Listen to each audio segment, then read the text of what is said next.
E é impressionante, toda vez que eu te trago pra conversar, bater papo com a gente, você vai, enfim, você tá no podcast agora, e vai pra outro podcast, e tava no podcast dos nossos amigos, lá com o Joel, com o Nigro, com a galera. É impressionante que todo mundo não consegue, é magnético falar com você e falar de venda, tá muito no seu DNA, até porque muita gente se identifica e você tem essa linguagem, e você é um dos grandes embaixadores, porque eu lembro o primeiro vídeo que a gente gravou junto, cara. Primeiro vídeo que a gente gravou Lá em Orlando, né? lá em uns 4 anos atrás. Cara, bombou esse vídeo. Eu acho que é o vídeo mais assistido no meu canal.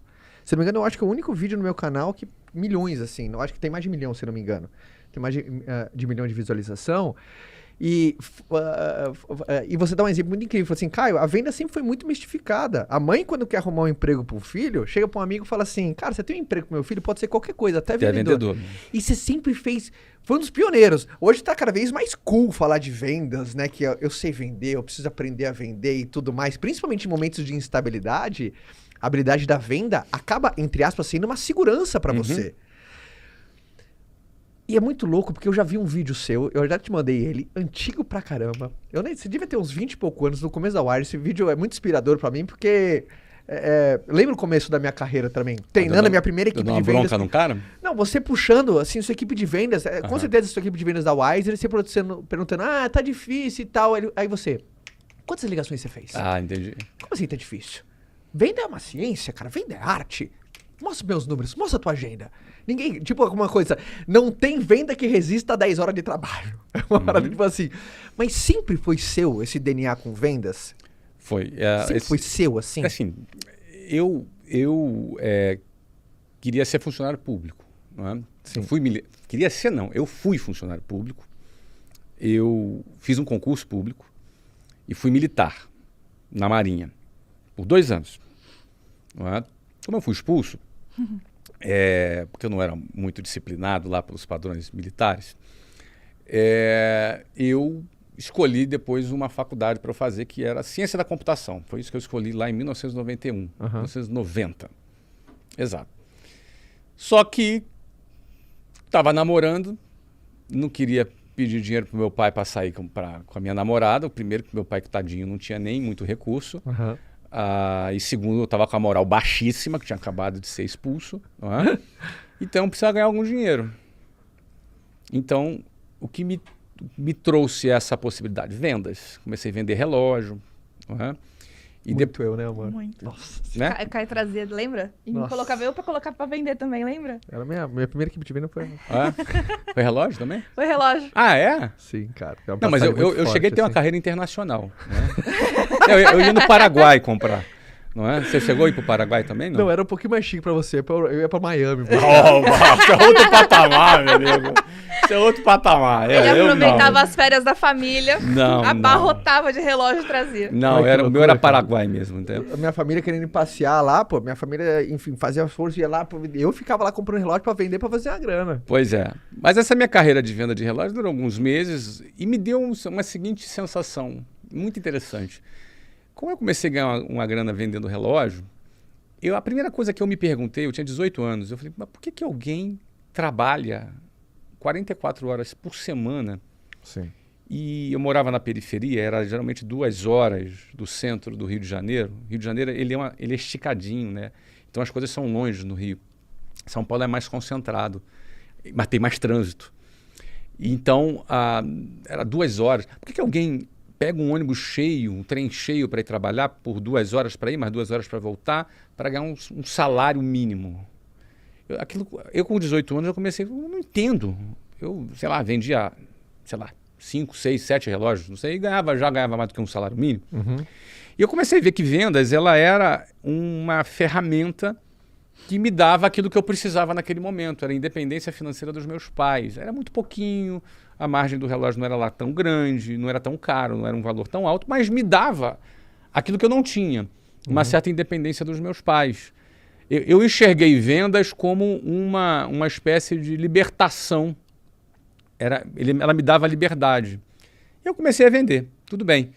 Só que depois surgiu a oportunidade de eu trabalhar como vendedor numa escola de inglês. E quando eu participei desse processo e comecei a trabalhar lá eles me ofereceram um plano de carreira. eu tinha metas para bater, e essas metas eu ia subindo, não é? Eu cheguei a gerente, eu tinha vários níveis de gerências, era um funcionário daquela empresa.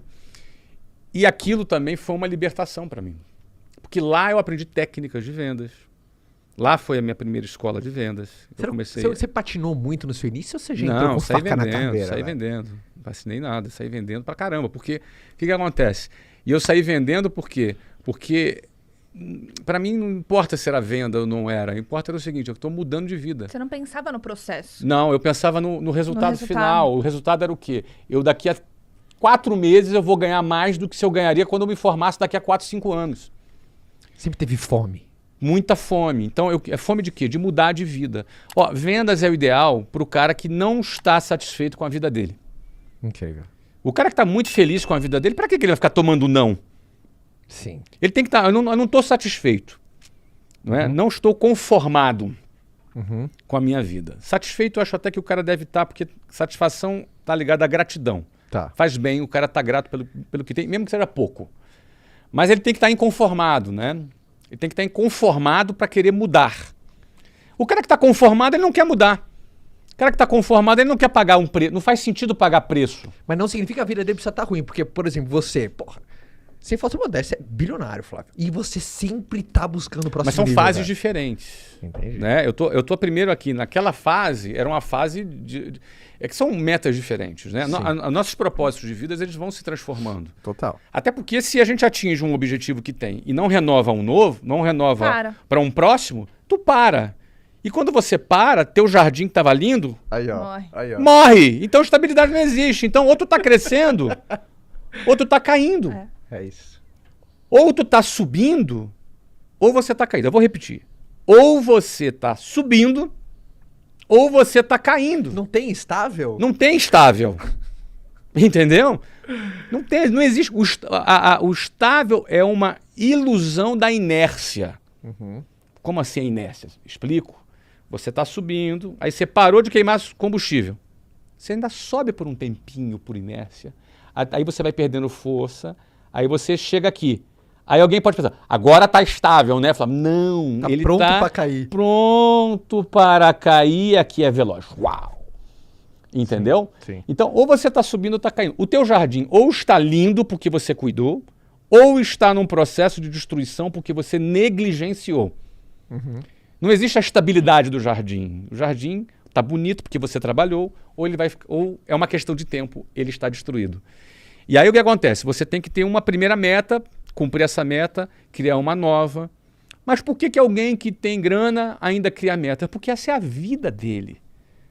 E o trabalho dele não se resume apenas em trabalhar para ganhar algum dinheiro. Ele começa a criar significados no trabalho dele, como, por exemplo, o meu trabalho ajuda pessoas. O meu trabalho educa pessoas. O meu trabalho promove mudança de vida na vida das pessoas. Então isso me faz bem. Isso é uma remuneração que eu tenho também, que não é a grana. Mas que remuneração é essa? Significado. Tua vida passa a ter significado. Você passa a se sentir importante para outras pessoas. Isso também te faz bem. Porque as pessoas acham o seguinte, eu já ganhei um monte de dinheiro, não preciso trabalhar. Tá bom, vou ficar em casa fazendo o quê? Total. Vai aproveitar a vida. Beleza, eu viajei, aproveitei, e agora? E depois? Como se, por exemplo, eu trabalhar não fosse aproveitar a vida. Exato. Como, por exemplo, se... Eu lembro, né? Eu me casei com 20 anos e alguns amigos, cara, não casa, vai aproveitar a vida. Como eu vou aproveitar a vida do lado da pessoa que eu quero, tá? Total. Esse Então- é dos meus, time de colete. Não é, cara? Joga no time de colete é feliz. Não é, cara? Total. Poxa. Enfim. Então, a venda, agora voltando àquele meu início, a venda, quando eu conheci, era a oportunidade de eu ter a independência completa, eu podia me casar, eu podia viver a minha vida, ter a minha casa e tal. Aí tu alcança isso. Depois que você alcança isso, você tem que criar novas metas, novos objetivos. E a venda foi sempre para mim esse elemento que me dava essa liberdade. E foi a venda, Caio, que me deu a capacidade de virar o jogo quando começou a pandemia. Porque eu criei novos processos de vendas adaptados para formatos online, onde nós tivemos um crescimento brutal. Cara, eu acompanhei de camarote isso. Aí você acompanhou? Que animal. Foi em outubro, antes de começar a pandemia. Lembra que você estava lançando Pivotar? E o Flávio sempre coloca na minha cabeça uma frase que eu vi recentemente, mas é muito Flávio, assim, que é: se canse do jeito que você faz antes seus clientes ou o mercado canse de você. Então sempre tá na frente, né? Então, muita gente pivotou depois que a figurinha nossa, né? Por que você tem que estar na frente? Porque estabilidade não existe. Isso, então, cara, essa estabilidade não exige, sempre você deixou num estado de alerta, tipo, o seu sonar sempre absurdo, assim. Sempre. Antecipação de movimento. É uma ilusão. Eu não quero viver a minha vida iludido com algo que não existe. Não existe. A entropia tá dentro da segunda lei da termodinâmica, diz que tudo vai se desestruturar. As coisas se desestruturam, se desorganizam. Não é? O que está aqui, o governo se desorganiza, o império, ele cai. Todos os impérios subiram e caíram. Isso é da vida, isso é do universo. As coisas se desestruturam. Essa mesa bonita aqui que a gente está, se deixa ela aqui quietinha, sem tocar nela, por 5 anos. Volta daqui a 5 anos, ela está destruída já. Aquela coisa, se tem alguém ouvindo a gente e tá vendendo pra caramba, não se iluda, pode passar se você não fizer lição de casa. Tipo óbvio, o teu sucesso do passado não garante o seu sucesso do futuro. E a notícia boa é que teu fracasso da vida inteira não determina o teu fracasso do futuro também. Você pode mudar já.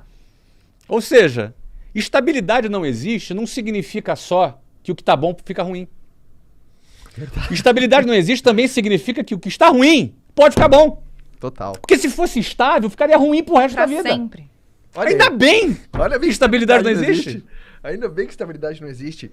E é louco esse jeito de pensar, porque você também grita muito. Turma, obviamente, desejo melhor. Estabilidade não existe, não é um conceito negativo de se viver. Ao contrário, deseja sempre o melhor, mas esteja preparado pro pior. Isso. Esse conceito, né? Você tem que torcer para as coisas dar certo, mas você tem que estar preparado para as coisas não esse conceito para nós foi importante quando a gente planejou inicialmente que as escolas ficariam fechadas por 3 meses, mas a gente estava preparado se fosse necessário ficar mais tempo. Eu queria que fosse menos, mas deixa eu me preparar para o pior. Né? Espere o melhor, mas se prepare para o pior. As pessoas confundem otimismo, que é um outro conceito, com negação. Total. Não é? Por exemplo, vai dar tudo certo. Isso não é otimismo. Isso é negação. Porque não vai dar tudo certo. Entendeu? Total. Muita coisa dá errado. Você faz um plano, muita coisa não dá certo. Então, você ficar dizendo para você mesmo, vai dar tudo certo, ou não ter caixa o suficiente para, caso não der certo, você tenha como se segurar e aí você quebra, isso não é otimismo. Isso é ser aventureiro. Você tem que estar preparado para as coisas não darem certo. Por quê? Porque a maioria das coisas não vai dar certo. A maioria das respostas dos clientes será não. Mas você tem que buscar o sim. Então, isso não é ser... Esse é um problema muito sério. Não é? Essa questão do ser positivo, ser otimista. Não é? Otimismo é você esperar o melhor, mas estar preparado para o pior. Isso eu acho perfeito demais.